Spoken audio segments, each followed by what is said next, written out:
Okay, so we're moving into talking about solving inequalities, and we're going to talk about solving inequalities in two variables. Up to this point, you've only really solved inequalities in one variable. Okay, so firstly, can you remind me what an inequality is? Like, what symbol might you see if you're looking at an inequality? Yep. Yep, so greater than or equal to, less than or equal to, what else? There's two more. Yep. Right, greater than or less than. Okay, and I believe you guys looked at solving these things in grade 9. So that was a little while ago, but you would have looked at something like this, where you may have had something like, I don't know, 2x plus 5 equals 9. No, what am I doing? That's just an equation.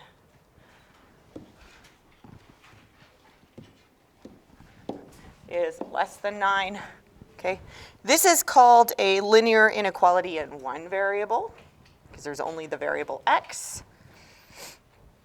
Okay, so how would we solve this?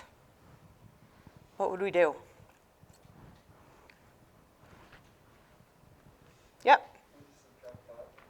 Yep, subtract 5 from both sides. So it's very, very similar to the process of solving a linear equation. Okay. And we're going to get 2x is less than 4. And then what? Divide by 2. And so we end up with x being less than 2. Okay. Is there one answer for x that satisfies this inequality? No, there's infinite answers, right? X can be anything that's less than 2. Okay, so we're not solving for one specific answer. That's one difference between an equation and an inequality. There's not one answer, there's infinite answers that satisfy this inequality. Whereas in an equation, there's a finite number of answers there's a finite number of values of x that will satisfy an equation. In a linear equation, there's only one. In a quadratic equation, we can get up to 2. Sometimes we get 0, sometimes we get 1, and often we get 2. Okay? To graph this, we do it on a number line. Okay? You can think of it's one variable, we need sort of one dimension to graph it. A one-dimensional, if you're thinking one dimension, length is one dimension, so we need a number line. What we'll see in a few minutes is that when we are graphing something in 2 dimensions, when there's 2 variables, we need 2 dimensions. So we're going to use a plane, coordinate plane, like an xy plane, flat space. Okay, that's how we will sort of show something visually in 2 dimensions. Okay, so to graph this, we need this. This is sort of our boundary value, 2, that shows us which side x can be on. Right, so we need this number 2 on our number line. Really, that's the only important number that we need on there. You could put other numbers on if you want, but you don't have to, okay? And to show that this is less than, and not less than or equal to, we use an open circle, okay? That shows that this boundary value is exclusive to the inequality. It's not inclusive. Okay, and then to show that x has to be less than 2, we use an arrow going this way. Okay, so hopefully this looks somewhat familiar from grade 9. I fully understand if many of you don't remember it or didn't remember it before I brought it up today, but hopefully there's some familiarity with what I just showed you. Okay? Okay, let's try one more. Let's do this one. Now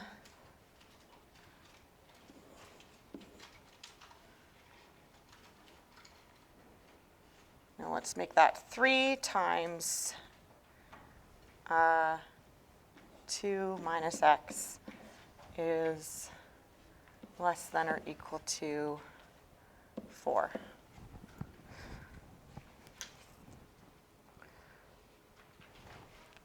Okay, All right, what do we have to do here?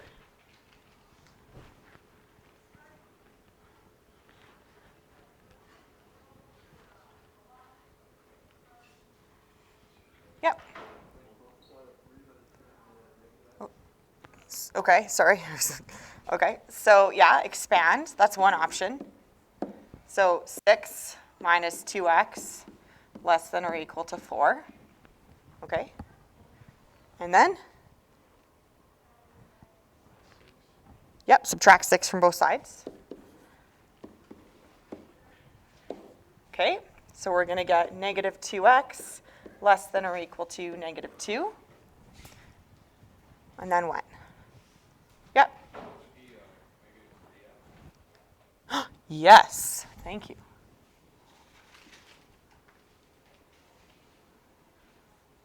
There we go. That's better. Okay, now what?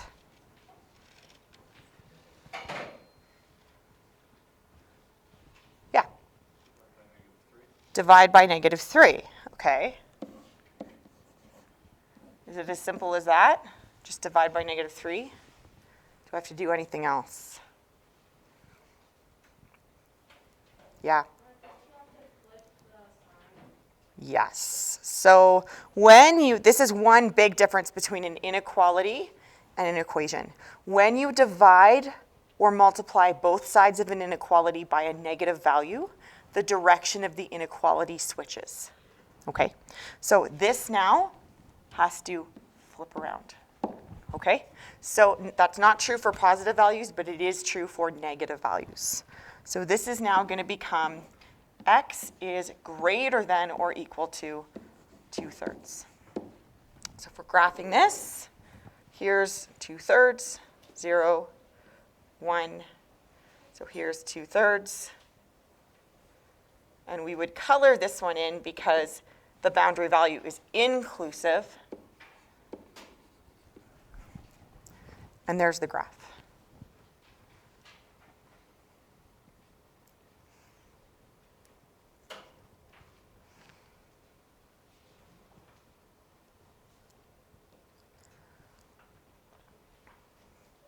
Okay, so this is what we have seen so far with inequalities. This is sort of the pre-knowledge that you are expected to come in with. Any questions with that? No? Okay, cool. All right, so let's move on to the new stuff. Today we're going to talk about linear inequalities in 2 variables. So these are going to sort of mimic linear functions, right? Like y equals mx plus b. It's not going to be a linear function, but it's going to be a linear inequality. Okay, there's going to be 2 variables though, an x and a y variable. Now, as I said earlier, when we graph these, number line's not going to work anymore because we don't just have 1 variable, we have 2. So we're going to need another axis, which is going to create a coordinate plane, a flat surface. Okay? Additionally, we don't want just 1 value that satisfies the inequality, right? We need a coordinate point that satisfies, or all, I should say, coordinate points that satisfy the inequality, right? So when we were looking at the one x is less than 2, x could be 1, 0, -1, negative 1.5, -2, etc. Now we're going to be looking for, all of our solutions are going to be coordinate points as opposed to just 1 value. Okay, so here's an example. For the following inequality, y is less than x plus 1, give 2 solutions to it, and then decide how you could show all the solutions. Okay, so y is less than x plus 1. So here, if we're trying to find 2 solutions, we just need to play around, and let's say we pick an x value, then let's pick a y value so that it's less than the x value, so that it's less than the right side. Okay? So let's suppose, I don't know, give me an x value. 7. Okay, so if x is 7, x plus 1 would be 8. What would y have to be less than that? Sure. So 2 solutions, if x is 7, 7 plus 1 is 8, so y could be 7, because 7 is less than 7 plus 1. Okay, that works. Okay, let's pick another one. What's another x value? Or we could stick with 7 again. Let's stick with the same x value. If x is 7, x plus 1 is 8, what's another y value that could work? 4, sure. 7, 4 works, because 4 is less than 7 plus 1. That also works. Okay, so even just with this x value 7, there are infinitely many y values that could also go in there with just that one x value. Okay, we could pick another x value. X could be, I don't know, let's make x 100. If x is 100, x plus 1 is 101. Y just has to be anything that's less than 101. So y could be 100.5. 100.5 is less than 100 plus 1. Does that make sense? Okay. These all work. And as I said, there are infinitely many more. Okay. Now, if we want to show all solutions graphically, here's how we do it. To show all solutions graphically,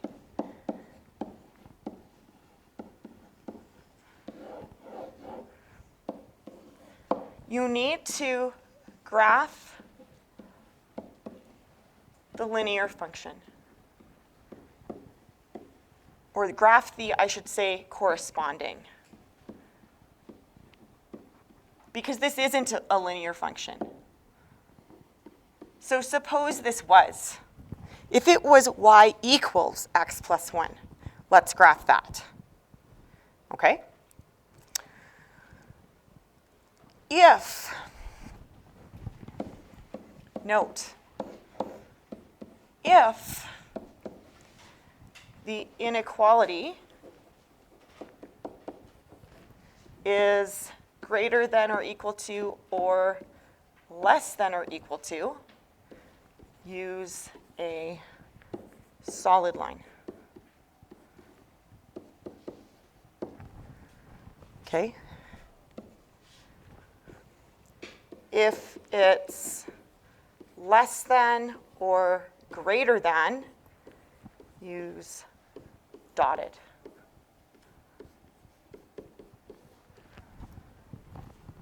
Okay, so for this one, we need to use a dotted line. And that is how we show the difference graphically between that line being exclusive versus inclusive. Okay, so let's do this. This function is y, the corresponding function would be y equals x plus 1. So the y-intercept is 1.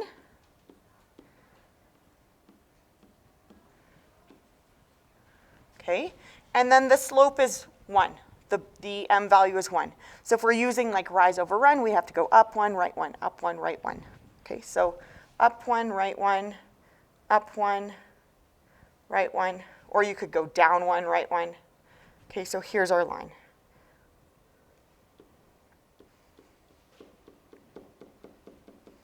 And I'm making it a dotted line.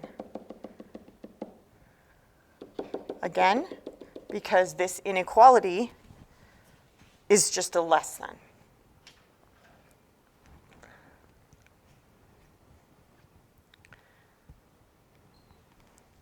Okay, so that's step 1. Step 2 is this. This line is similar to, on the number line, the boundary value. This is our boundary line. It's cutting the plane in half. One side of this line are all of the values that satisfy, all of the coordinate points that satisfy the inequality, and the other side are the values that don't. So what we need to do is figure out which side is which. And the side that satisfies the inequality, we need to shade that side. Okay? So there are a couple of ways that you can do this. One way is to take a test point. Okay? So we need to figure out which side of the line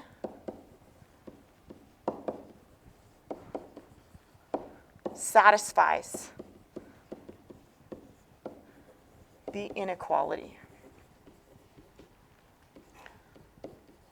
Okay, so you can take a test point.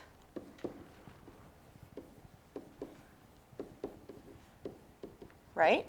And one test point that's always easy to take is 0, 0, because it's really easy to plug in.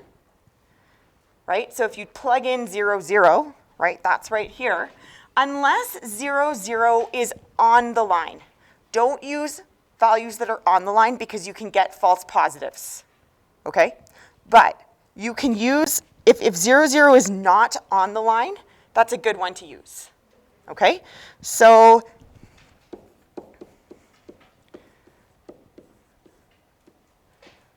right? If we plug that into the inequality and the inequality holds true, then we have to shade the bottom side. If we plug it into the quality and the inequality is false, then we have to shade the top side. Okay? So this inequality is y is less than x plus 1. So if we plug in a 0 is less than 0 plus 1. Is that true or false?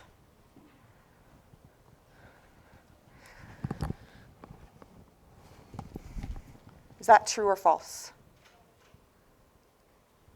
True? True. Yes.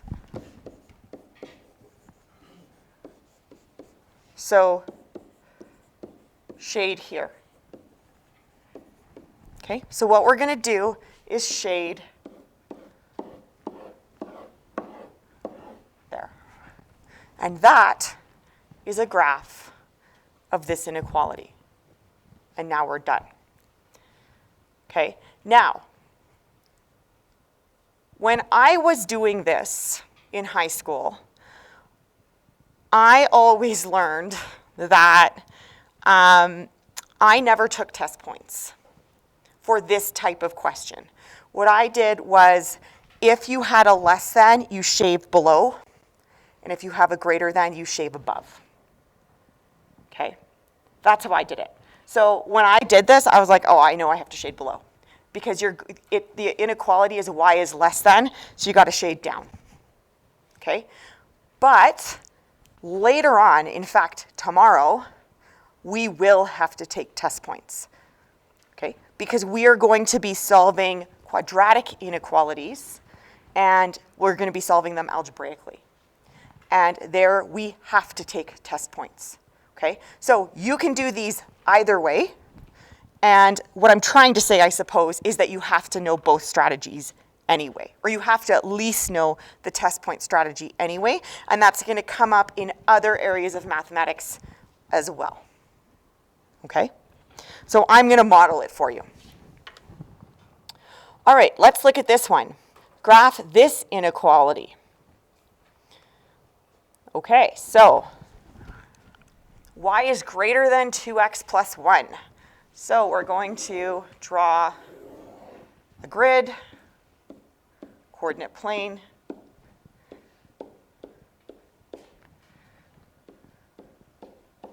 Okay, we're going to graph the corresponding function y equals 2x plus 1. Should I use a solid line here or a dotted line? Solid, that's right, because it's inclusive. Y is greater than or equal to.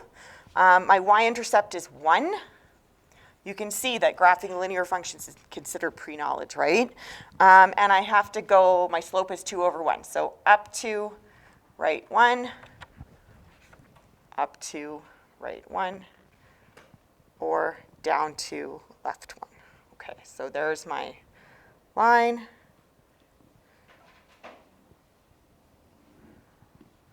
There we go. Okay. And if you had to take a guess, which way do you think we're going to have to shade? Above, yeah. But let's take a test point anyway, because it's greater than, right? So we're going to have to go above.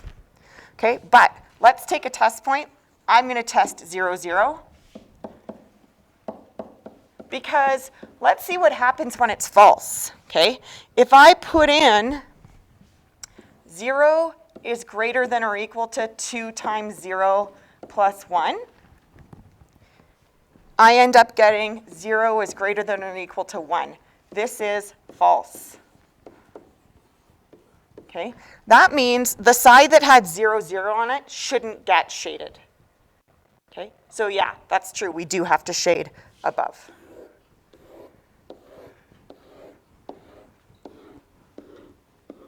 There we go.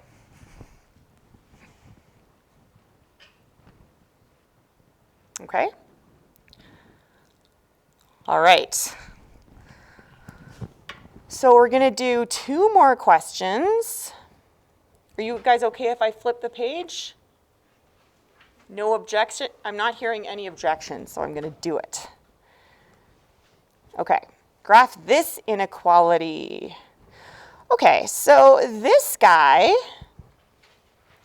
has been written in, this guy is not written in, if you thought about the corresponding function, it's not written in slope-intercept form. Okay, so what would you do here? Yeah. Okay, yeah, we could convert it. Is that what you're, yeah? Okay, so like I could subtract 3x, right? So solve for y. Right, so 3x minus 2y is greater than negative 6, so I'll subtract 3x. And I get negative 2y is greater than negative 3x minus 6. Okay, and then what do I have to do?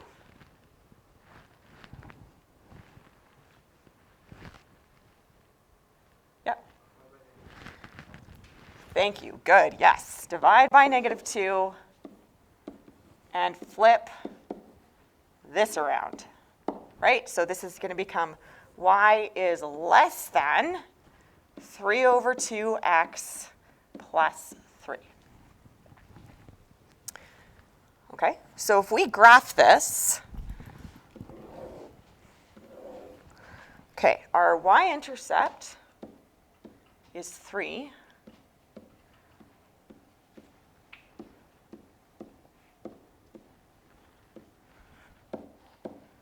So here it is. There it is. And then our slope is 3 over 2. So up 3, right 2. Up 3, whoops, 1, 2, 3. Right 2. Or I could also go down 3, left 2. Okay, so here are my points. Do I do a solid line or a dotted line? Dotted, yeah, exactly, because this is just less than. There we go. Okay, and where do you think I'm going to have to shade? Below, yes, because it's less than, but let's just check that. If I put in 0, 0 as a test point,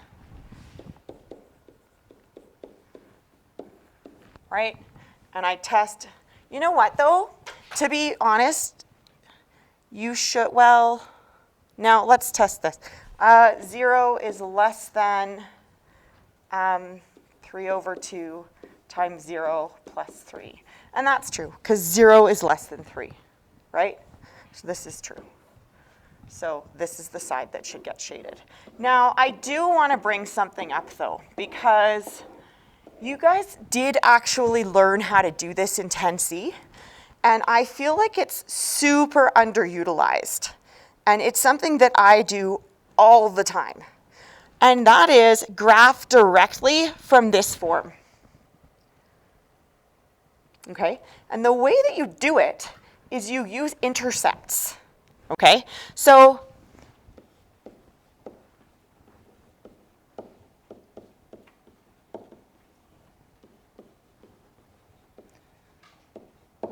if I look at this, 3x minus 2y equals negative 6. Okay, the idea is this: to graph a linear function, you only need 2 points. Then you connect them, you make a line. Yes? Okay, so what I know is this: when I'm on the y-axis, I know the value of x. What's the value of x on the y-axis? No, not for this function, for all functions. When I'm on the y-axis, what's my x value? 0. Okay, so I can get my y-intercept from here by saying, okay, on the y-axis, x equals 0, this term goes away. So I'm solving this. Negative 2y equals negative 6. What's y? 3. There you go.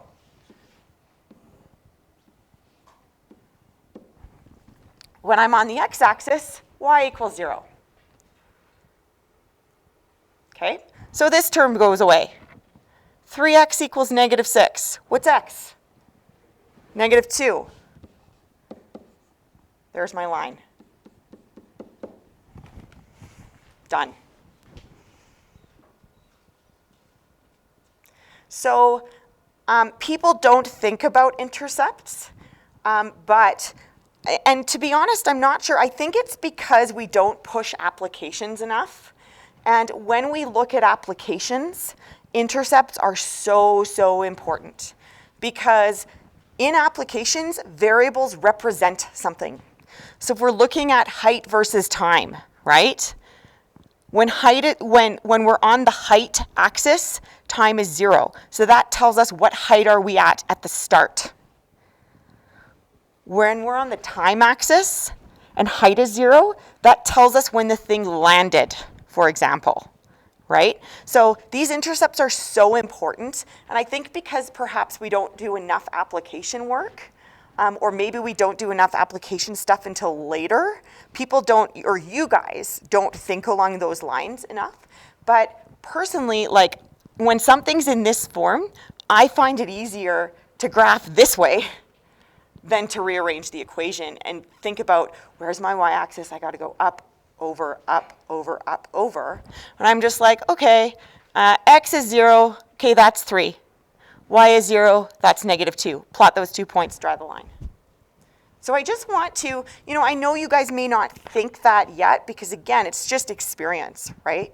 The more you do it, the more you will start thinking about those options. But I just want to expose you to that, because the more I expose you, the more you will start thinking about that. Okay? All right. Now, if you were to do things that way, I would think that you would have to take a test point, right? Because otherwise, where do you, you haven't isolated a variable, so how do you know if you're going above or below, right? Okay. We're going to do one application problem here, and this is one where we have to come up with an equation. This is a very, very common type of inequality application, okay? Use a graph to show all the possible combinations of amounts of tile and stone that can be used to make a mosaic. Tile costs $2.50 per square foot. Stone costs $6 per kilogram, and the budget for the mosaic is $150. Okay, so here's the idea. To make a mosaic, you need tile, you need stone. Have any of you guys made a mosaic before? Some of you? Oh, cool, okay. You know more than I do. And so you only have $150 to spend. You can't go over. Could you go under? Yes, that's why it's an inequality. You don't have to spend exactly $150. You could spend $100. That's fine. Then you have change left over. Okay, so let's suppose that let the amount of tile bought be X, and let the amount of stone bought be Y.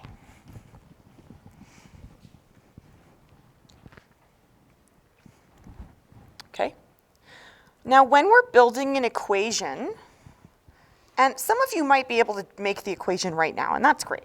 But if you can't, sometimes it's helpful to write out sort of a half English, half math sentence. So something in this example might look like this, right? The cost of the tile plus the cost of the stone must be less than or equal to $150. Does that make sense? Okay.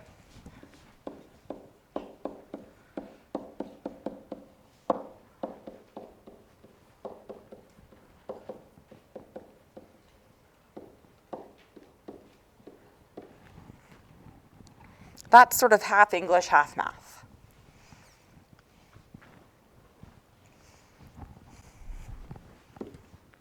Okay. So if we buy X square feet of tile, what's it going to cost us?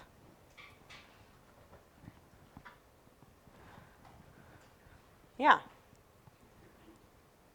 That would be 1 square foot. If we buy X square feet. It would cost $250 for 1 square foot, but if we buy X square feet, what's it going to cost? Yeah. $2.50 per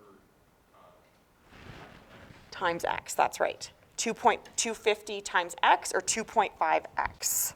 So this, an expression for the cost of the tile, is 2.5X. Right? And if you're not sure how to come up with that, start thinking along the lines, okay, how much would it cost for 1? $2.50. How much would it cost for 2? $5. That's 2 times $2.50. How much would it cost for 3? 3 times $2.50, or $7.50, right? Plus, what's an expression for the cost of the stone? 6y, there you go. Must be less than or equal to 150. Okay, now there's another thing that we have to think about when we are doing this inequality, and that is the domain and range on these variables. Okay, so X and Y are an amount of stone and an amount of tile. Could these be anything? Usually in linear functions, X and Y can be anything. Yeah. They have to be positive. That's right. So what that means is that this function, or this inequality, is going to be confined to the first quadrant.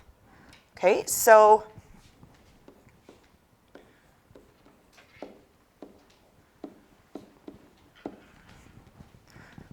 and actually, we're going to talk about that. I'm for now going to write that, and I'll argue that point in a couple minutes. I'm going to say they have to be greater than 0. Can't be inclusive, and I'm going to argue that in a couple minutes. Maybe some of you who said they'd made mosaics before? Couple of you?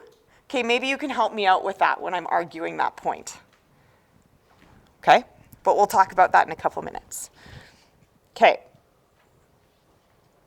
All right, so let's graph this. Now, because I went on about using intercepts to graph, let's do that. Instead of isolating a variable, let's do it. Okay, let's use intercepts to graph this. Okay, if we were to make this equal to 150,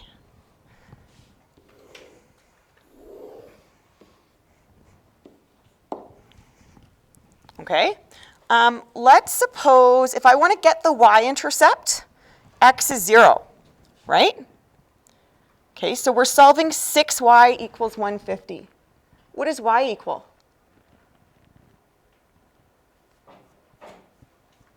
I don't know. You guys tell me. 25. There we go.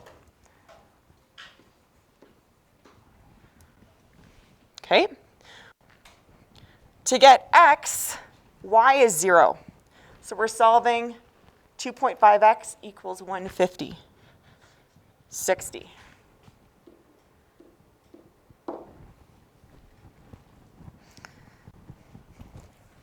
Okay.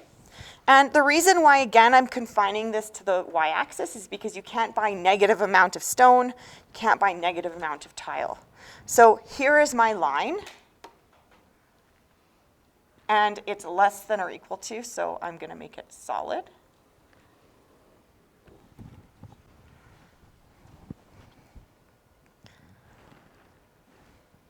Okay.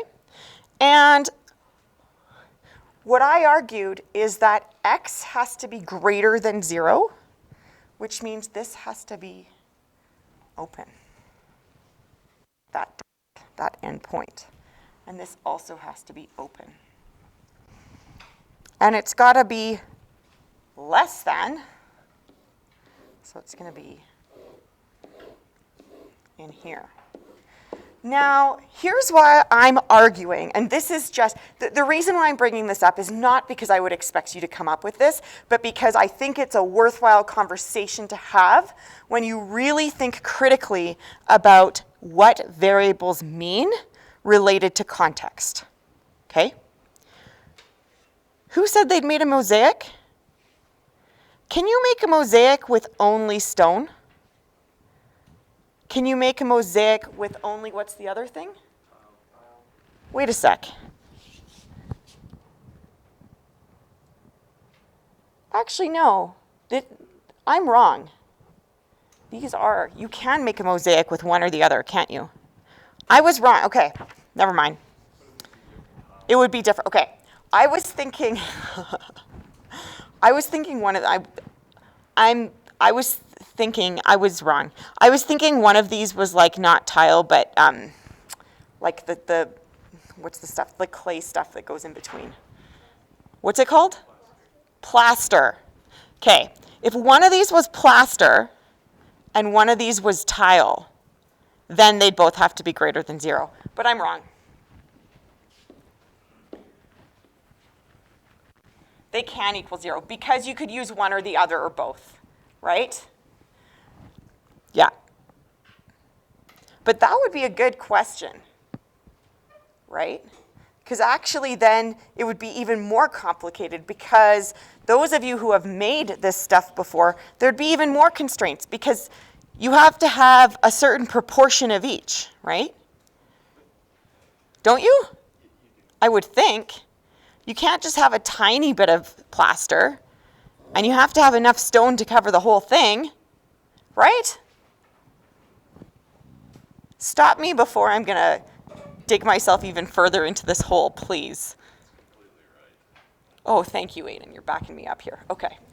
Anyway. Now, if you wanted to, you guys, if you're more comfortable graphing the other way, you could, of course, just isolate y. Right? So you could, or isolate y, right? So you're going to subtract 2.5x from both sides. So you're going to have 6y equals negative, or less than or equal to, I should say, negative 2.5x plus 150. Okay? And then divide by 6. And you're going to have y equals negative 2.5 over 6 x plus 25. Now here, I would probably convert the 2.5, like double these, so you don't have a decimal here, right? So that's going to be 5 over 12. I keep doing equals. Negative 5 over 12. X plus 25. okay? But honestly, is it easier to graph this? Or is it easier to graph this? Yeah. Now, if you were to graph that by hand, what you would have to do is you'd have to take out your graphing calculator anyway and graph it by finding the intercepts anyway, right? To do it accurately, the accurate way to do that is to show both intercepts. Using rise over run with numbers that big is not practical. Okay, because you're going to have a really large scale. You're not going to have 25 squares. One unit is not going to represent one square on your grid. Okay, so it's not really practical to use rise over run anyway, right? So even if you isolated y and you said y equals negative, what was it? 5 over 12. X plus 25. Okay, the other thing that you have to do, and this is another reason why I'm just really on this intercept thing today, that's a good thing to do to think through these intercepts, is that it really helps you to figure out your window settings. Okay, because that's another thing that you have to think about. These calculators don't do everything for you. If you hit zoom standard here, you would see nothing. Okay, so you know, for example, that the y-intercept is 25.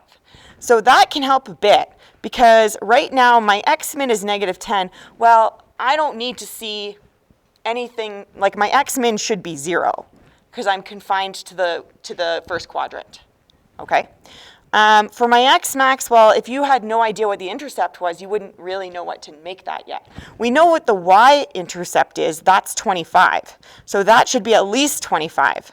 Right? So you may have to do some guess and test here to get your window settings correct, right? You can see, okay, if I do some guess and test, that x max of 10 was way too small. So now I have to go back and play around with that some more, and I could try making that 50, let's say. And then I'd say, okay, that's still too small.